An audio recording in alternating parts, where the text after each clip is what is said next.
or whatever it is, afternoon, Matt. What's the injury update after a week off, specifically with the running back situation and with who else? Reader. Yeah. Well, the one thing, Randy, I would tell you is we're maybe as close to healthy as we've been since probably the start of the season, to be honest. I think obviously at the running back spot, both Jirel and Cartavius was huge to get, to get the week off from them physically. And both those guys looked really good in practice on Sunday. Cartavius really looked good in practice last week. So feel really good about where those guys are at. I think Reader is, practiced on Sunday, which was great. I still think he's we'll see how he progresses through this week for his guarantee availability through the week. But, we certainly feel like there's a legit chance that he'll play in the game on Saturday. Will you coach on Saturday? I mean, I don't know what's, I assume you will, but I don't know. I will be, I'll be good to go. Yes. I'm making my way back, Randy. Okay. Thanks. Thank you. And once again, if you have a question for Iowa State head coach Matt Campbell, please use the raise hand button in the participants panel.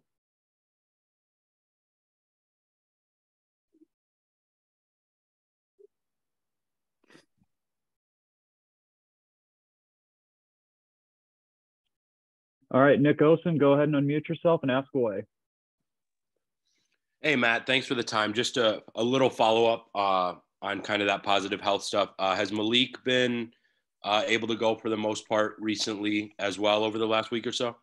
Yeah, that's a great question. He's probably the one guy that's still been questionable. I really tried to get through practice last week. I still would say he's probably more day-to-day right now. We haven't fully got him back to 100%.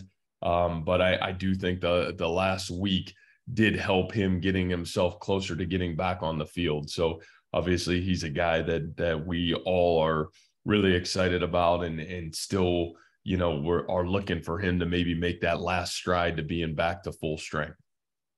Absolutely. And then, just another one, I know we kind of touched on it in Austin, but it seemed like you guys found something, with that up-tempo play. What did that kind of show you, not only in, Hunter's kind of ability to make some of those big time third and fourth down throws, but also look so comfortable and, kind of confident doing that in a tough environment? Yeah. I think it was another huge opportunity for Hunter to really grow. And, I think those are the things that when you look at really just even him through the season, I think one of the things that's been so impressive about Hunter is, man, our third and fourth down conversion rates, the hard things, boy, I feel like Hunter has really done a great job of. And, it's just, a lot has fell on his plate, through the course of the season, and as it always will at the quarterback spot. And, I think you continue to see him just grow by leaps and bounds from game to game. And, it's consistency, not only from him, but across the board that we're looking for. And, I think you continue to see everybody, especially him, make great strides. Thank you very much. Thank you. All right, Randy, unmute yourself and go ahead. Hey, Matt, what role has the not having a totally 100% rushing game the last 4 games played in all those one-score games over the last month or so, over the last 4 games? Well, I think it certainly, it's played a role. To what extent it's hard to really know. I think when you look at us, we certainly want to be a balanced football team, and I think when you look at who we want to be and what we want to do, we certainly want to have the ability to be balanced. And at times, whether it's been how games have started or whether it's been, maybe with a lack of consistency in the rushing game, and primarily in the rusher, it's been a challenge at times, but I feel like, one of the things that for us is, we found a little bit of that, by committee at Texas. I thought that really helped us. And obviously Hunter helped us with his ability to run the ball at times. But, I still think that if we're going to be the best version of ourselves this season, the consistency in the rushing game, especially when you look at us early, has proven to be key to our success. All right, Travis Hines, go ahead. Hey, Matt, you have talked, I think, at length over the years about your guys' self-evaluation process. And I'm imagining that was probably a little deeper with the bye week. So just curious on, what you guys were able to do over the week to kind of take stock of where you're at and how you want to get to where you're going. Yeah, I think it was huge for us. Obviously we had, 7 really good games to evaluate, and, what are we doing well? Where are those margins for us that we need to continue to fill in? And, what's the process for us to get there? And, we really spent the first half of last week, really in that process, which I think helped us. We did it on offense, defense, and special teams. And, I think anytime you get a chance to do that, it gives you a little bit more clarity. And, obviously a lot of that we'll keep in house as we continue to prepare for these last couple opponents. But, I think the biggest thing for us is evaluation of, who, number one, do we have the right players on the field? Number two, man, are we putting those guys in the right position to be successful? And, and then if we're not, how do we make sure, whether it's schematically or personnel wise, do we make the changes we need to make moving forward? Was there anything that surprised you that maybe wasn't clear without having that time to sit down and evaluate that you don't see in the moment? Yeah, I think the biggest surprise, honestly, Travis, is like, I think the things that are hard is the things that you really want to work on, in the off season, third down conversions, third down getting off the field, fourth down conversions getting off the field. Some of the things that are hard, maybe this team has done better than some of the other teams that we've had. And then you look at some of the things, the simple, maybe when we've had some, you really look at this season so far, and it's come down to really some moments. We've had the ability or the inability to win the moment. And, I think it's been really interesting so far this season to take a deep dive on that. And, I guess the most surprising thing is some of the harder things that there are to do in football, this team's done a really good job of, some of the things where, we've maybe been at our best at times. We maybe have lacked that right now. And I think that's part of a little bit of that's part of the growth process of a young team, where you have that moment. Maybe it's the 4th and 3 play at Texas, or it's the opportunity to make that play or take care of the ball in that moment. I think those were the biggest things that really stood out to me. And I think it was probably more of a positive and exciting that we can grow from this and grow towards this, in my opinion. Thanks. All right, Jared, go ahead.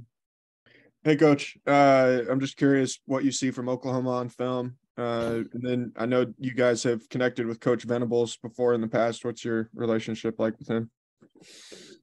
Yeah, I think the biggest thing, Jared, you see with this team is, I think you see a team that obviously when their quarterback's been healthy, they've been as explosive as anybody in the conference. Obviously a young man that knows the system really well, has played and has had a lot of success in the system. They still have dynamic playmakers at their skill positions and really have a running back on the offensive side that's playing really good football. You flip over to the defensive side and you see a team that's extremely multiple. I mean, they're playing maybe 3 or 4 different structured defenses throughout the season so far. And so I think that what you saw, especially after the Texas game, they got their quarterback back. I think that they've really tried to hone in on who they want to be across the board. And, you saw maybe their best game of the season against Kansas. So I think you see a team that's very similar, that's trying to find its way, but it's got some dynamic playmakers there. And, on Coach Venables, I think one of the things that sticks out to me about him as much as anything is really what he stands for. I think, again, there's some coaches in this profession that are in it for the right reason, that care about kids, that want to see things done the right way. And, I think that's really what has impressed me about him, getting to know Coach Venables, and, a guy that cares about kids. It's really working hard to put them in the best position to be successful. But at the root of it, really wants young people to have success and cares about them as young people. So I think he's great for our profession for sure. Mark Freund, go ahead and unmute yourself and ask away.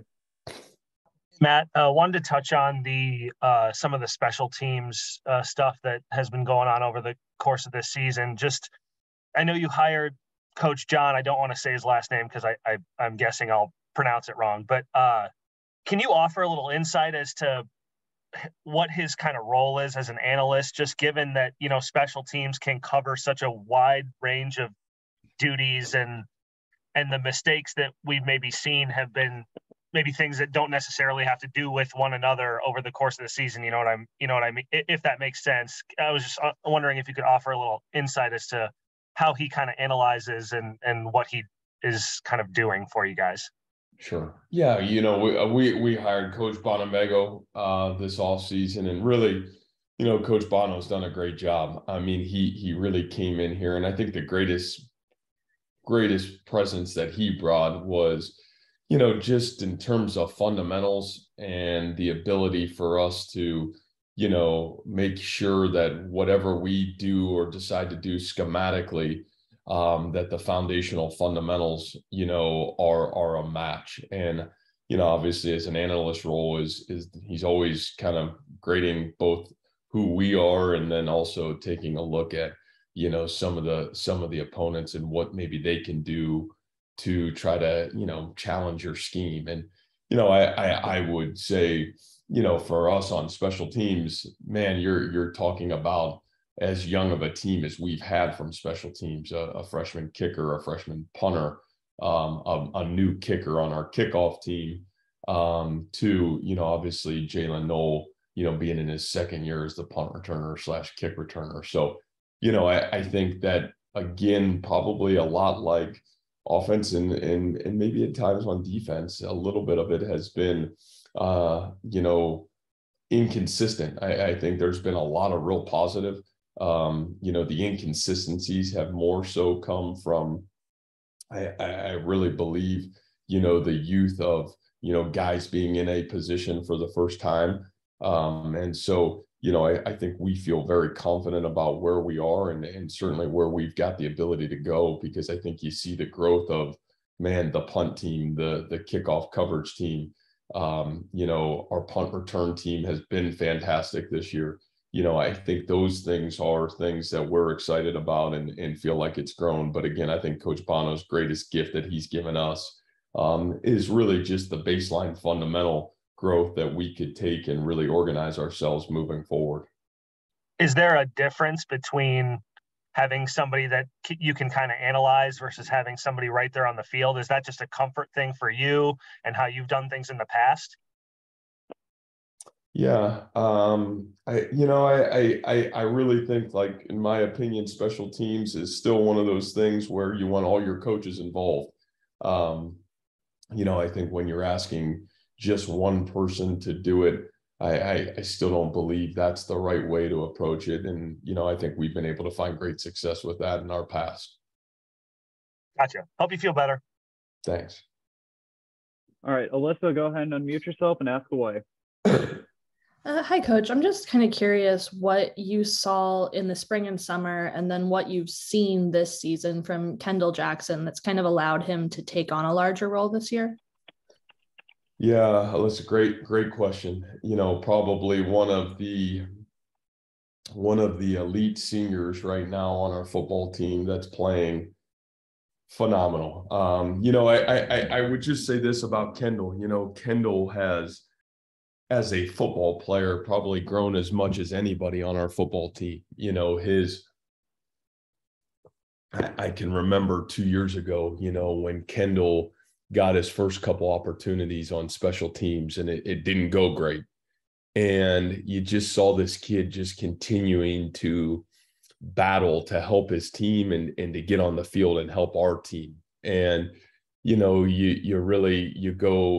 fast forward then to last season and you go to the Clemson game, and Kendall is shoved into duty and really played a terrific football game. And so I really think Kendall's momentum has started, in that game, in the bowl game against Clemson, and really went to the all season. Kendall is as consistent of a performer and player on our program as anybody. And, I think what he's given this team is a team that has had inconsistencies this year. He's given great consistency. And obviously, man, we've had some tough luck with injuries at linebacker, and Kendall's consistency and the consistency of play has been phenomenal. And really the same thing on special teams, his consistency of play on our kickoff coverage team, on our punt team. He's really steadied the ship for this program and this team, and we're really proud of him. What he's been able to do, what does that model for, the younger walk-on guys on this team? Yeah, I think Alyssa, he's kind of continued to set the trend of guys that, whether it's walk-on or whether it's scholarship, where, man, things maybe didn't start out real positive right away, that if you're willing to just continue to work on yourself and continue to work on your craft, that sooner or later you're going to have the opportunity to have great success. And, Kendall's really found that right now for this team. And, we've always said this: if your seniors can play their best football, your team's always got a chance to have great success. And our seniors in general are doing that. But most importantly, for a guy like Kendall, he's such a great demonstration of what we want our program to be about. Even though it didn't go great early, man, I always have the ability to right the ship, and he's certainly done that for this team. Thank you. Rob Gray, go ahead. Hi, Matt. Hope you get well. Wanted to kind of piggyback on that, because you talked about the physical health getting a lot better in the bye week and working on a lot of things. How is the team just in terms of emotional health? Because 4 losses by 14 points can be tough, no matter how mentally strong you are. And how have you kind of navigated that with the guys? Because I know how much you want to be process driven rather than results driven. Yeah, I think that's always a challenge, Rob. I think that'll be something that, man, until we can get back on the field and play, we'll really know where that's at. But I think one of the things that I take great pride in this group and this team is, man, even as gut-wrenching as it was to get into that locker room after the game against Texas, I think the spirit and the soul of this team has been one of resiliency and the ability to create great momentum. And, I think one of the things that we talked about, in the bye week was, man, we're going to self-reflect. We're going to do everything in our power to fundamentally and physically get ourselves healthy. And then let's do a great job of creating great momentum for ourselves for the second half of the season. And, I think what I watched from our kids, they were fantastic through the bye week. I thought did a great job. I thought we had a great practice on Sunday, and I'm really excited to get back on the practice field today with our kids to kind of see where we're at. But I do think a little part of the mental health has to do with the physical health of this team too, because I would say it was probably as wore down and physically beaten as we've been, at the end of that game at Texas. So I think it came at a great time. And I think both of those have an opportunity to really rebound as we kind of get into this week. Thanks, Matt. Yeah, thank you. Scott Reister, go ahead. Hi, Coach. First, quickly, what is the Matt Campbell get well quick recipe for success for all those people that have colds out there? What are you doing to get ready for Saturday? Oh, man, Scott, that's a great thing about me. I only need a little bit of sleep and I'll be ready to rock and roll. All right. Have some chicken soup, too. I was wondering if you guys feel any more urgency. I know everybody always is getting ready for every game, but especially because you got Oklahoma at home, 4 close losses, season kind of second half of the season. Is there any more pressure or urgency that you guys are feeling coming off a bye week really to make this kind of a must-win game? No, I think the urgency is, man, you've been so close, and you literally have been right there, pretty much every step of the way this season. And I think the urgency is the ability to get this thing to get over the hump and to make those plays in the moment. And I think that the only way to do it is continue to pound away at your craft, to continue to do everything in your power to, have a sense of urgency about being the best version of yourself in the moment. But I think those are growth patterns. And I think part of that is getting back to work. And I think that's one nice thing about the bye week, that it really allowed us to both as coaches and players self-reflect a little bit and really kind of give ourselves the opportunity with some excitement and energy to get back on the football field and start to prepare for a game this week. All right, our final question for Coach Campbell will come from Randy Peterson. Randy, unmute yourself and go ahead. Hi, Matt. Me again. What are your thoughts on just on the Big 12 in general, and what your team has to do to reach its whatever it is, sixth bowl game in a row? Yeah, geez, the Big 12 in general, man, I think, Randy, man, we probably have talked about this a lot, is top to bottom as good as it's been, and really competitive. And I think if we want to be a team that again gets back to winning football games with consistency, the biggest thing for us is as I've said, is the consistency of doing the things it takes to win football games. Obviously, man, it's taking care of the football on offense. It's getting off the field on third down or critical down situations on defense. And obviously it's playing with consistency on special teams. And man, the thing that's hard is when you look at it, we've done a lot of really good things. The hard part about it is the consistency of doing that within the game to win the game is where we have to be better. And what a great challenge for our group, and what a great challenge for our team. And, one that we certainly have the ability to overcome. And, that'll be, again, on display against a really good Oklahoma team this week. Thank you, Matt. All right. Thank you. All right. Thanks for your time today, Coach. All right. Thank you.